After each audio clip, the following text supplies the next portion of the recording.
ಇಡೀ ವಾರದ ಪ್ರಮುಖ ಸುದ್ದಿಗಳು. ಪ್ರಧಾನಮಂತ್ರಿ ನರೇಂದ್ರ ಮೋದಿ ಅವರು ಜಕಾರ್ತಾದಲ್ಲಿರುವ ಇಂಡೋನೇಷ್ಯಾ ಸಂಸತ್ತನ್ನು ಉದ್ದೇಶಿಸಿ ಭಾಷಣ ಮಾಡಿದ ಮೊದಲ ಭಾರತೀಯ ಪ್ರಧಾನಮಂತ್ರಿಯಾಗಿದ್ದಾರೆ. ಈ ಸಂದರ್ಭದಲ್ಲಿ ಏಷ್ಯಾದ 2 ಅತಿದೊಡ್ಡ ಪ್ರಜಾಪ್ರಭುತ್ವ ರಾಷ್ಟ್ರಗಳ ನಡುವಿನ ದೀರ್ಘಕಾಲೀನ ಕಾರ್ಯತಂತ್ರದ ಸಹಭಾಗಿತ್ವವನ್ನು ಬಲಪಡಿಸಲು ಮಹತ್ವಾಕಾಂಕ್ಷೆಯ ಗಂಗಾ ಮಹಾಕಂ ದೃಷ್ಟಿಪತ್ರ ಅನ್ನು ಅನಾವರಣಗೊಳಿಸಿದರು. At Universal Group of Institutions, we provide you BA, BCom, BSc integrated with UPS. ಕೇಂದ್ರ ಕ್ರೀಡಾ ಸಚಿವ ಮನ್ಸುಖ್ ಮಾಂಡವಿಯಾ ಅವರ ಘೋಷಣೆಯಂತೆ 2026 ನವೆಂಬರ್ನಲ್ಲಿ 8ನೇ ಖೇಲೋ ಇಂಡಿಯಾ ಯುವ ಕ್ರೀಡಾಕೂಟವನ್ನು ತೆಲಂಗಾಣ ಆತಿಥ್ಯ ವಹಿಸಲಿದೆ. ಇದು ತಳಮಟ್ಟದ ಕ್ರೀಡಾ ಪ್ರತಿಭೆಗಳಿಗೆ ರಾಷ್ಟ್ರೀಯ ವೇದಿಕೆಯನ್ನು ಒದಗಿಸುವುದರ ಜೊತೆಗೆ 2036ರೊಳಗೆ ಭಾರತವನ್ನು ಜಾಗತಿಕ ಕ್ರೀಡಾ ಶಕ್ತಿಯಾಗಿ ರೂಪಿಸುವ ಗುರಿಗೆ ಬಲ ನೀಡಲಿದೆ. ವೈಜ್ಞಾನಿಕ ಮತ್ತು ಕೈಗಾರಿಕಾ ಸಂಶೋಧನಾ ಮಂಡಳಿ CSIR, Indian institute of chemical technology IICT, ಶೈತ್ಯೀಕರಣ ಮತ್ತು ಹವಾನಿಯಂತ್ರಣ ವ್ಯವಸ್ಥೆಗಳಲ್ಲಿ ಪರಿಸರಕ್ಕೆ ಹಾನಿಕಾರಕವಾದ ಹೈಡ್ರೋಫ್ಲೋರೋಕಾರ್ಬನ್ಗಳ HFCs ಬದಲಿಗೆ ಬಳಸಬಹುದಾದ ಹೈಡ್ರೋಫ್ಲೋರೋಲೆಫಿನ್ ವ್ಯವಕಲನ 1234 ಎಂಬ ಭಾರತದ ಮೊದಲ ಸ್ವದೇಶಿ ಹಸಿರು ಶೀತಕ ತಂತ್ರಜ್ಞಾನವನ್ನು ಅಭಿವೃದ್ಧಿಪಡಿಸಿದೆ. ಇದು ಮಾಂಟ್ರಿಯಲ್ ಪ್ರೋಟೋಕಾಲ್ನ ಕಿಗಾಲಿ ತಿದ್ದುಪಡಿಗೆ ಅನುಗುಣವಾಗಿದೆ. ಯುನೈಟೆಡ್ ಕಿಂಗ್ಡಮ್ನ ಅವಿವಾ ಲೈಫ್ ಇನ್ಶೂರೆನ್ಸ್ ಇಂಡಿಯಾದಲ್ಲಿ ಉಳಿದಿದ್ದ 26% ಪಾಲನ್ನು ಸ್ವಾಧೀನಪಡಿಸಿಕೊಳ್ಳುವುದಾಗಿ ಘೋಷಿಸಿದೆ.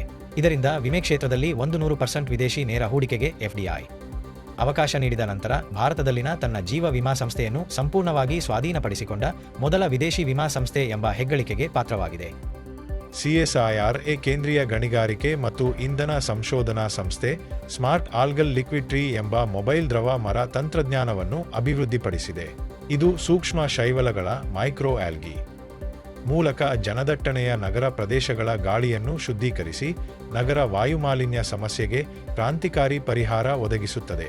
ಕೇಂದ್ರ ಪ್ರವಾಸೋದ್ಯಮ ಸಚಿವಾಲಯ ಮತ್ತು ನೀತಿ ಆಯೋಗ ಜಂಟಿಯಾಗಿ ಪ್ರವಾಸೋದ್ಯಮ ಮತ್ತು ಆತಿಥ್ಯ ವಲಯದಲ್ಲಿ ಬೆಳವಣಿಗೆಗೆ ಚಾಲನೆ ವರದಿಯನ್ನು ಬಿಡುಗಡೆ ಮಾಡಿವೆ. ವರದಿಯ ಪ್ರಕಾರ 2024ರಲ್ಲಿ ಭಾರತದಲ್ಲಿ 2.9 ಬಿಲಿಯನ್ ದೇಶೀಯ ಪ್ರವಾಸಿ ಭೇಟಿಗಳು ದಾಖಲಾಗಿದ್ದು, ಇದು ಕೋವಿಡ್ ಪೂರ್ವದ ಗರಿಷ್ಠ ಮಟ್ಟವನ್ನು ಮೀರಿದೆ. ಇದರಿಂದ ವಿಕಸಿತ ಭಾರತ 2047 ನಿರ್ಮಾಣದಲ್ಲಿ ಪ್ರವಾಸೋದ್ಯಮ ಪ್ರಮುಖ ಆಧಾರ ಸ್ತಂಭವಾಗಿ ಹೊರಹೊಮ್ಮಿದೆ. ಭಾರತೀಯ ಸೇನೆಯ 31ನೇ ಮುಖ್ಯಸ್ಥ ಜನರಲ್ ಧೀರಜ್ ಸೇಠ್ ಅವರು ವಿಜಯ್ ದೃಷ್ಟಿಕೋನವನ್ನು ಘೋಷಿಸಿದ್ದಾರೆ. ಇದು ಕಾರ್ಯಾಚರಣಾ ಸನ್ನದ್ಧತೆ, ಸೇನಾ ಆಧುನೀಕರಣ, ತ್ರಿಸೇನೆಗಳ ಜಂಟಿ ಕಾರ್ಯಾಚರಣೆ ಹಾಗೂ ಆತ್ಮನಿರ್ಭರ ರಕ್ಷಣಾ ಉತ್ಪಾದನೆಗೆ ಒತ್ತು ನೀಡುವ ಮೂಲಕ ವಿಕಸಿತ ಭಾರತ 2047 ಗುರಿ ಸಾಧನೆಗೆ ಮಾರ್ಗದರ್ಶನ ನೀಡುತ್ತದೆ.